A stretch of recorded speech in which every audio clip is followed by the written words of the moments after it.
नमस्कार मंडळी, साईप्रभा या चॅनलमध्ये आपलं स्वागत आहे। मंडळी, आजचा हा व्हिडिओ खूप महत्त्वाचा आहे।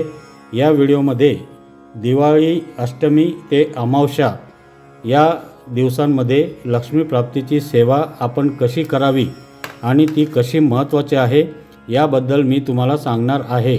तर हा व्हिडिओ पूर्ण पहा आणि आपल्या चॅनलवर जर तुम्ही नवीन असाल तर आपल्या चॅनलला सबस्क्राईब जरूर करा। तर मंडळी, दीपावलीचा काळ हा माता लक्ष्मीच्या सेवेचा अति उच्च असा काळ मानला जातो। मग यावर्षी माता लक्ष्मीची सेवा कधी सुरू करायची? माता लक्ष्मीची सेवा सुरू करायची तर अष्टमी ते अमावस्या या काळात आपल्याला माता लक्ष्मीची अति उच्च प्रतीची अशी सेवा करायची आहे। जी सेवा केल्यानंतर अलक्ष्मीचा आपल्या घरातून निवारण होईल आणि माता लक्ष्मी आपल्या घरामध्ये प्रवेश करेल। कारण अलक्ष्मी गेल्याशिवाय माता लक्ष्मी आपल्या घरामध्ये प्रवेश करत नाही। तर मंडळी, ही जी सेवा आहे ही दिवाळीत अष्टमी ते अमावस्या या दिवसामध्ये करायची असते। तुम्ही अष्टमीपासून तुम्हाला जमलं तर करा, नवमीपासून जमलं तर अमावस्येपर्यंत करू शकता, दशमीपासून जमलं तर अमावस्येपर्यंत तुम्ही करू शकता। पण ही सेवा या दिवसामध्ये नक्की करा। तुम्हाला सुख, समृद्धी, आरोग्य आणि तुमच्या घराची प्रगती नक्की होईल, भरभराट नक्की होईल। तर मंडळी, स्वामी समर्थ आध्यात्मिक मार्गानुसार परमपूज्य गुरुमाऊलींनी सांगितलेली ही सेवा जर आपण अष्टमी ते अमावस्या केली तर नक्कीच आपल्या घरामध्ये माता लक्ष्मी वर्षभर स्थिर राहील।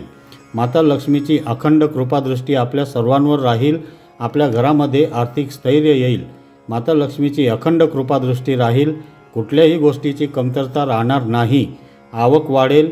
बऱ्याचदा आवक असते परंतु खर्चही तेवढाच होतो, पैसा टिकत नाही। नक्कीच ही सेवा केल्यानंतर आपल्या घरामध्ये पैसा टिकेल। कर्जबाजारी झाला असेल तर कर्ज कमी होईल, मार्ग नक्कीच निघतील, घरामध्ये शांतता नांदेल, आरोग्य नांदेल। तर माझी आपल्याला सर्वांना विनंती आहे, सर्वांनीच ही दिंडोरी प्रणीत आध्यात्मिक मार्गानुसार सांगितलेली ही जी सेवा आहे आपण सर्वांनी आपल्या घरी नक्की करावी। नक्कीच आपल्याला याचं समाधान लाभेल। तर मंडळी, दीपावलीमध्ये अष्टमी ते अमावस्या माता लक्ष्मीची सेवा कशी करायची, कोणते स्तोत्र मंत्र पठण करायचे, त्यासाठी लागणारे जे साहित्य आहे ते कुठे मिळेल, हवन कसे करायचे आणि अष्टमी अमावस्या ही सेवा का करावी, याचे महत्त्व काय आहे, फायदे काय आहेत, अशी सर्व माहिती आपण आजच्या व्हिडिओमध्ये बघणार आहोत। तर आपल्यापैकी बरेचसे दरवर्षी अष्टमी ते अमावस्या ही सेवा करत असाल। आपण साधारणतः दिवाळी धनत्रयोदशीपासून सुरू करतो, परंतु दिवाळीची सुरुवात अष्टमीला असते। कारण अष्टमी ते अमावस्या या दरम्यान आपण ही सेवा केली तर आपल्या घरातील अलक्ष्मी जाऊन माता लक्ष्मी आपल्या घरामध्ये लक्ष्मीपूजनाच्या दिवशी नक्कीच प्रवेश करते। अष्टमीला आपल्याला जमलं नाही तर नवमीपासून तुम्ही ही सेवा करू शकता, दशमीपासून ही सेवा तुम्ही करू शकता। आता अलक्ष्मी म्हणजे काय? तर अलक्ष्मी म्हणजे ज्या घरामध्ये अस्वच्छता असेल, ज्या ठिकाणी आध्यात्मिक सेवा केली जात नाही, ज्या कुटुंबामध्ये सतत भांडण असतात, कलह असतात, त्याचप्रमाणे ज्या घरामध्ये गृहलक्ष्मीचा, महिलेचा सतत अपमान केला जातो, तिला शिव्या शाप दिले जातात किंवा एखाद्याला पितृदोष असेल, घरामध्ये दोष असेल, वास्तुदोष असेल, अशा ठिकाणी अलक्ष्मीचा वास नक्की असतो। दीपावलीच्या अगोदर आपण काय करतो? आपलं घर स्वच्छ करतो, घराला रंगकाम करतो। अगदी त्याच पद्धतीने आपल्याला ही सेवा करायची असते।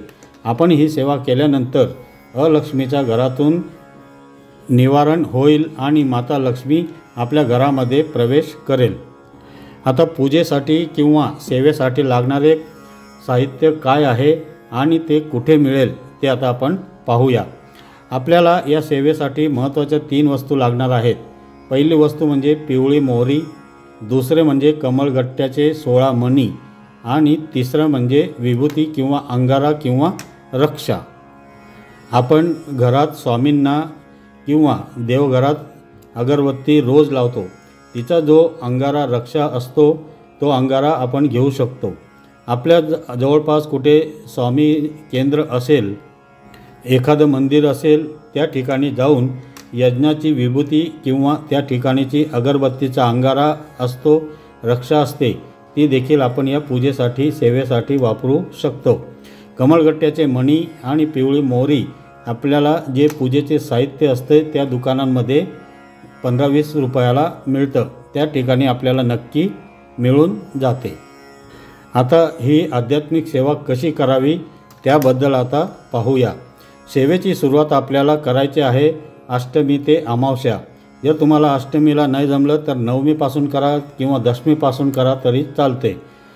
म्हणजेच लक्ष्मीपूजनापर्यंत आपल्याला ही सेवा करायची आहे। रोज आपल्याला संध्याकाळी ही सेवा करायची आहे आणि अमावस्येच्या दिवशी म्हणजेच लक्ष्मीपूजनाच्या दिवशी आपल्याला ही सेवा सकाळी करायची आहे किंवा सकाळी करायची आहे, कारण संध्याकाळी आपण लक्ष्मीपूजन ही पूजा करत असतो म्हणून। आता ती कशी करायची ते मी सांगतो। आपल्याला अष्टमीच्या दिवशी पहिल्या दिवशी कुलदेवतेच्या टाकावरती, आपल्या देवघरात जे कुलदेवतेचे टाक असतात त्या टाकावरती पुरुष सूक्ताने अभिषेक करायचा। त्याचप्रमाणे कुलदेवतेच्या टाकावरती अष्टमीच्या दिवशी किंवा जेव्हापासून आपण ही सेवा सुरू करतो त्या दिवशी आपल्याला आपल्या कुलदेवतेच्या टाकावरती कुंकुमार्चन करायचं आहे। म्हणजेच ओम ऐं ह्रीं क्लीं चामुंडाय विच्चे 108 वेळा हा मंत्र म्हणायचा। 108 वेळा आपल्या 5ही बोटांनी टाकावरती कुंकू वाहायचं आहे आणि कुंकुमार्चन करायचं आहे। म्हणजे काय तर ओम ऐं ह्रीं क्लीं चामुंडाय विच्चे असे 108 वेळा म्हणत असताना आपण त्या आपल्या जे कुलदेवतेचा टाक आहे देवाऱ्यामध्ये त्या टाकावरती आपल्याला कुंकू वाहायचं आहे आणि कुंकुमार्चन करायचं। त्याचप्रमाणे अष्टमीच्या दिवशी म्हणजे ज्या दिवशी आपण हे सुरू करणार आहोत सेवा, त्या दिवशी आपल्याला स्वामींचे, आपल्याकडे जर मूर्ती असेल किंवा स्वामींचे फोटो असेल त्याच्यावरती फुलांनी पाणी शिंपडून किंवा स्वामींच्या मूर्तीला पुरुष सूक्त म्हणून आपल्याला अभिषेक करायचा आहे। स्वामींना अभिषेक, त्यानंतर कुलदेवतेच्या टाकावरती अभिषेक आणि कुंकुमार्चन हे सर्व आपल्याला पहिल्या दिवशी म्हणजे अष्टमीच्या दिवशी दिवसभरात कधीही करा, सकाळी करा किंवा संध्याकाळी करा, आपल्याला ही सर्व सेवा पहिल्या दिवशी करायची आहे।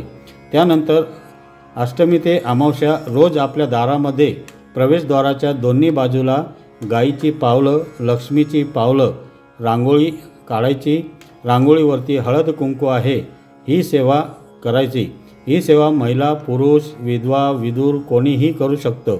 अष्टमीच्या दिवशी अशा पद्धतीने अभिषेक केल्यानंतर, कुंकुमार्चन केल्यानंतर अष्टमी ते अमावस्या आपल्याला रोज ही एक सेवा करायची आहे। आता अष्टमीच्या दिवशी संध्याकाळी काय करायचं, येथे झाले सकाळी अभिषेक करायचा आणि कुंकुमार्चन करायचं, रांगोळी काढायची, हे झाले।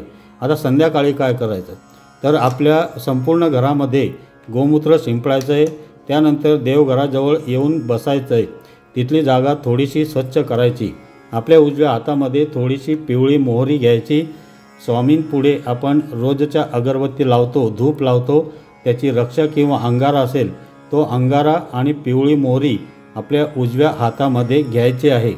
यावरती कालभैरवाष्टक 11 वेळा म्हणायचं आहे आणि एक माळ श्री स्वामी समर्थ हा मंत्र म्हणायचा आहे। हे सर्व म्हणून झाल्यानंतर या सर्व स्तोत्र आणि मंत्रांनी अभिमंत्रित झालेली पिवळी मोहरी आणि आपली रक्षा म्हणजेच अंगारा आपल्या घरामध्ये सर्वत्र चौफेर थोडं टाकून द्यायचं आहे। असं आपल्याला रोज अमावस्येपर्यंत संध्याकाळी करायचं आहे। असं केल्याने अलक्ष्मी घरातून निघून जाते आणि माता लक्ष्मीला आपल्या घरामध्ये आमंत्रण दिल्यासारखं होतं। तसेच पिवळ्या मोहरीच्या गुणधर्मामुळे वाईट नजर, वाईट शक्तींपासून आपल्या घराचं, कुटुंबाचं रक्षण होतं। आता अशा पद्धतीने घरामध्ये पिवळी मोहरी आणि रक्षा किंवा अंगारा टाकल्यानंतर पुन्हा देवघराजवळ जाऊन बसायचं आहे। शुद्ध तुपाचा दिवा लावायचा आहे। आपण जे कमळगट्ट्याचे 16 मणी घेतले आहेत, या 16 मण्यांपैकी 2 मणी घ्यायचे आहेत आपल्याला एकूण 8 दिवस ही सेवा करायची आहे। अष्टमी ते अमावस्या रोज 2 याप्रमाणे आपल्याला 16 मणी लागणार आहेत। जर नवमीपासून केले तर 14 मणी लागतील, दशमीपासून केले तर 12 मणी लागतील। तर 12 मण्यांपैकी 2 मणी उजव्या हातात घ्या। आता या मण्यांवरती आपल्याला सेवा करायची आहे। आपल्या उजव्या हातामध्ये 2 कमळगट्ट्याचे मणी घ्यायचे आहेत आणि ओम श्री स्वामी समर्थ, एक माळ श्री स्वामी समर्थ हा मंत्र म्हणायचा आहे। म्हणजे 108 वेळा कमळगट्ट्याचे 2 मणी हातात घ्यायचे आणि श्री स्वामी समर्थ असं 108 वेळा म्हणायचं, म्हणजेच एक माळ म्हणायची। त्यानंतर कमलात्मक मंत्र आपल्याला एक माळ म्हणायचे आहे। मंत्र पुढील प्रमाणे आहे। ओम श्रीं ह्रीं श्रीं कमले कमलालये प्रसीद प्रसीद, ओम श्रीं ह्रीं श्रीं महालक्ष्मे नमो नमः हा कमलात्मक मंत्र आहे। हा मंत्र तुम्हाला जे आपली महालक्ष्मीची पोथी असते त्याच्या मागच्या बाजूला हा मंत्र तुम्हाला मिळून जाईल किंवा गूगलवर पण मिळेल। तर हा ओम श्रीं ह्रीं श्रीं कमले कमलालये प्रसीद प्रसीद, ओम श्रीं ह्रीं श्रीं महालक्ष्मे नमः हा मंत्र कमळगट्टा यांच्या मणींवर एक माळ वेळा म्हणजेच 108 वेळा आपल्याला म्हणायचं आहे। म्हणजेच उजव्या हातात कमळगट्ट्याचे 2 मणी घेऊन कमलात्मक मंत्र, श्री स्वामी समर्थ मंत्र या मंत्रांचे पठण करायचं। पठण झाल्यानंतर हे 2 मणी एखाद्या डब्यात ठेवून द्यायचे आहेत। रोज ही सेवा आपल्याला संध्याकाळी करायची आहे। तर संध्याकाळी काय सेवा आहे? पिवळी मोहरी, रक्षा आणि कमळगट्ट्यांच्या मण्यांची ही सेवा आपल्याला संध्याकाळी करायची आहे। म्हणजे 7 दिवस जर तुम्ही केले तर 14 मणी होतील, 6 दिवस केले तर म्हणजे अष्टमीपासून केले तर 16 मणी होतील, नंतर नवमीपासून केली तर 14 मणी होतील, दशमीपासून केली तर 12 मणी होतील। अमावस्येच्या दिवशी म्हणजे प्रत्येक दिवशी 2 मणी घ्यायचे आणि अमावस्येच्या दिवशी म्हणजे लक्ष्मीपूजनाच्या दिवशी सकाळी अगदी याच पद्धतीने घरात गोमूत्र शिंपडायचं, पिवळ्या मोहरीची सेवा करायची, मोहरी घरामध्ये 4 दिशांना टाकून द्यायची। अमावस्येच्या दिवशी म्हणजेच लक्ष्मीपूजनाच्या दिवशी सकाळी आपल्याला ही कमळगट्ट्याचं मण्यांचं हवन करायचं असतं। आता लक्ष्मीपूजनाच्या दिवशी सकाळी हवन कसं करायचं तर आता बघूया। सकाळी आपली पूजा करून घ्यायची, कमळगट्ट्यावरच्या मण्या 2 मणी घ्यायचं, त्याच्यावर श्री स्वामी समर्थ आणि कमलात्मक मंत्र म्हणून ते 2 मणी घ्यायचे। ती पूजा झाल्यानंतर शेवटच्या दिवशी म्हणजे लक्ष्मीपूजनाच्या दिवशी जी आपण संध्याकाळी पूजा करतो, संध्याकाळी न करता ती लक्ष्मीपूजनाच्या दिवशी सकाळी करायची। तर सकाळी आपली पूजा करून घ्यायची। त्यानंतर आता सांगितल्याप्रमाणे कमळगट्ट्यांच्या मण्यांची सेवा करून घ्यायची। डबीमध्ये एकूण 16 किंवा 14 किंवा 12 मणी जमा होतील। हे मणी हवनाच्या अगोदरच शुद्ध तुपामध्ये भिजत ठेवायचे आहेत, म्हणजे त्यांना हवन व्यवस्थित होतं। हवन करण्यासाठी आपल्याला हवनकुंड लागेल। हवनकुंड नसेल तर एखादे घमेलं घ्या किंवा मातीची कुंडी घ्या, ज्या ठिकाणी आपल्याला हवन करायचं आहे। शक्यतो पूर्व दिशेला हवन करावं, देवघराच्या समोर करावं। त्या ठिकाणची जागा असते त्या जागेची प्रथम पूजा करायची, हळद कुंकू अक्षता फुलं वाहायची, ओम श्री वास्तुपुरुषाय नमः असा मंत्र म्हणायचा। त्यावरती आपला हवनकुंड ठेवायचं। हवनकुंड प्रज्वलित करताना गाईच्या गौरीचा वापर करा किंवा समिधा वापरल्या तरी चालेल, कापूर फुलवातसुद्धा चालेल। घरातील जो शुद्ध तुपाचा दिवा असतो त्याच्यातून अग्नी घ्यायचा आणि हवनकुंड प्रज्वलित करायचं। हवनकुंड प्रज्वलित झाल्यानंतर काही विशिष्ट मंत्रांची आपल्याला आहुती द्यायची आहे। पहिला मंत्र आहे श्री स्वामी समर्थ। हा मंत्र 11 वेळा म्हणायचा आहे। चमच्यामध्ये शुद्ध तूप घ्यायचं आहे। श्री स्वामी समर्थ नमः शिवाय स्वाहा म्हणताना ते चमचाभर तूप हवनकुंडामध्ये सोडून द्यायचं आहे।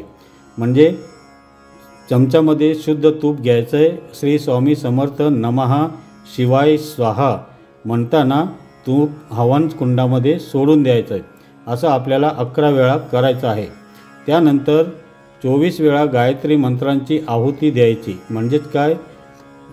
ओम भूर्भुवस्वः तत्सवितुर्वरेण्यं भर्गो देवस्य धीमहि धियो यो नः प्रचोदयात् नमः स्वाहा म्हणताना शुद्ध तूप हवनकुंडामध्ये सोडून द्यायचं। असं आपल्याला 24 वेळा ही आहुती द्यायची आहे। त्यानंतर 16 वेळा नवार्णव मंत्र, तो मंत्र असा आहे, ऐं ह्रीं क्लीं चामुंडाय विच्चे, हा मंत्र म्हणून आहुती द्यायची आहे। शुद्ध तुपाचीच आहुती द्यायची आहे।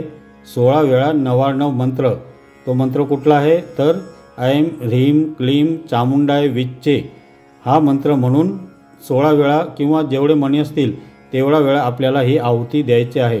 शुद्ध तुपाचीच आहुती द्यायची आहे। चमच्यामध्ये किंवा पळीमध्ये शुद्ध तूप घ्यायचं, नमः शिवाय स्वाहा म्हणताना तूप हवनकुंडामध्ये सोडून द्यायचं।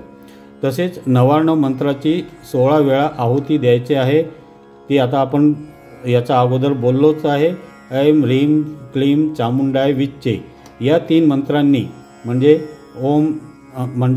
ओम भूर्भुवः तत्सवितुर्वरेण्यं भर्गो देवस्य धीमहि धियो न प्रचोदयात्, श्री स्वामी समर्थ। आणि हा नवार्णव मंत्र ऐं ह्रीं क्लीं चामुंडाय विच्चे या 3 मंत्रांनी अशा पद्धतीने स्वाहाकार केल्यानंतर आता आपल्याला कमळगट्ट्यांचे मणी, ज्यावर आपण 8 दिवस सेवा केलेली असते, या मण्यांचं हवन करायचं आहे। शुद्ध तुपामध्ये आपण हवनाच्या अगोदरच हे मणी भिजत ठेवलेले असतात। आता काय करायचं आहे, चमच्यामध्ये किंवा पळीमध्ये एक एक मणी घ्यायचं। मणी चमच्यामध्ये घेऊन कमळात्मक मंत्र 1 वेळा म्हणायचा आणि स्वाहा म्हणताना कमळगट्ट्याचा मणी हवनकुंडामध्ये सोडून द्यायचा। असं आपल्याला आपले जेवढे मणी जमा झालेत, 16 असो 14 असो 12 असो, तितक्या वेळा आपल्याला कमळात्मक मंत्र म्हणायचा आहे आणि प्रत्येक वेळी कमळगट्ट्याचं मणी हवन करायचं आहे। ही सेवा जर आपण केली, आपल्या घरामध्ये आर्थिक स्थैर्य येईल, माता लक्ष्मीची अखंड कृपादृष्टी राहील, कुठल्याही गोष्टीची कमतरता राहणार नाही, आवक वाढेल। बऱ्याचदा आवक असते परंतु खर्चही तेवढाच होतो, पैसा टिकत नाही। नक्कीच ही सेवा केल्यानंतर आपल्या घरामध्ये पैसा टिकेल।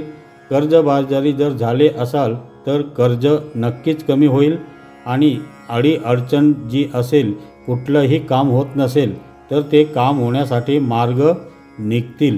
घरामध्ये शांतता नांदेल, आरोग्य नांदेल।